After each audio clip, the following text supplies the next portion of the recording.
posted, the 11th of July 2018, 6 hours 45 minutes and 57 seconds PM MDT Peter Sagan left, celebrates as he crosses the finish line to win the 5th stage of the 105th edition of the Tour de France between Lorient and Quimper, France, on Wednesday. Marco BERTORELLO, Getty Images, Quimper, France. Peter Sagan had the yellow jersey holder to thank for his victory on Stage 5 of the Tour de France on Wednesday. Froome could also thank his Team Sky colleagues for keeping him out of danger, and helping overcome a mechanical problem, in the race's first hilly stage. Greg Van Avermaet mistimed his sprint and Sagan, the three-time reigning world champion with the Bora Hansgrohe team, took advantage to claim his second victory in this year's event. "I don't know if he did it on purpose or if he wanted to drop everybody, but I have to say thanks," Sagan said. Van Avermaet still increased his overall lead over BMC teammate to Jay Van Garderen to 2 seconds by gaining precious time in an intermediate bonus sprint. Boulder native Taylor Phinney trails Van Avermaet by just over 22 minutes, and currently sits in 152nd place overall after finishing 157th in Stage 5. After a move from Philippe Gilbert, Van Avermaet accelerated out of the final turn with 300 yards to go but couldn't maintain his pace. "I tried to win this stage but it was pretty complicated," Van Avermaet said. "Phil went early and he's still pretty close on GC general classification, so I couldn't let him go. I think I went too early in the sprint. I thought the corner was closer to the finish than it really was." In a repeat of Stage 2, Sagan held off Sonny Colbrelli in the sprint, with Gilbert finishing third. Sagan clocked nearly 5 hours over the undulating leg through Brittany, which contained 5 categorized climbs over a 204.5-kilometer, 127-mile route from Lorient to Quimper, and resembled a single-day classic.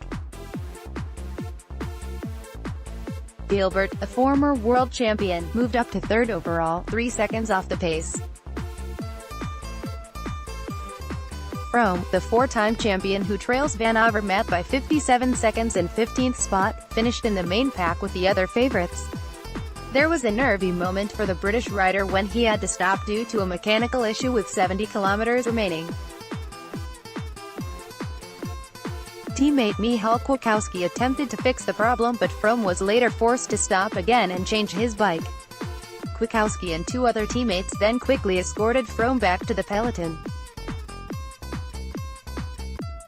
Froome and Sky were also at the front in the finale, ceding the lead to the stage hunters only in the final kilometer. "Everyone knew that was going to be a tricky finish today, a very undulating day, never really flat, just up and down," Froome said. "A nice day to have behind us. It's the kind of stage where something can be wrong and you quickly find yourself losing 30 to 40 seconds if you get caught out of position. It was a day to stay up front and really stay on it." 7 riders broke away 8 kilometers into the stage. The group established a lead of about 4 minutes as they wound along the Atlantic coast through picturesque towns like Riec sur Bellon, which is famous for its oysters, and Pont-Aven, which inspired artists like Paul Gauguin. While Brittany is usually rainy and windy, this time it was sunny and racing conditions were perfect. Fans waving the black and white striped flag of the region swarmed the climbs. Sylvain Chavanel, the 39-year-old riding in a record 18th Tour, launched a solo attack from the breakaway with 100 kilometers remaining but didn't get far. French rider Elie Gaspert, another member of the breakaway, crashed on a short descent, ending up in a ditch and appearing to scrape his face along a stone wall. But he got back on his bike and continued. Lilian Kalmahane and Tom Skuinch, the last remaining members of the breakaway, were caught by the main pack with 10 kilometers to go. The Tour remains in Brittany for Stage 6 today, another hilly leg of 181 kilometers, 112 miles, from Brest to Mer de Bretagne Gurlden, including 2 climbs of the short but steep Mer de Bretagne. "We always see a bit of action there," Froome said. "I sometimes prefer those stages to the fast, flat stages.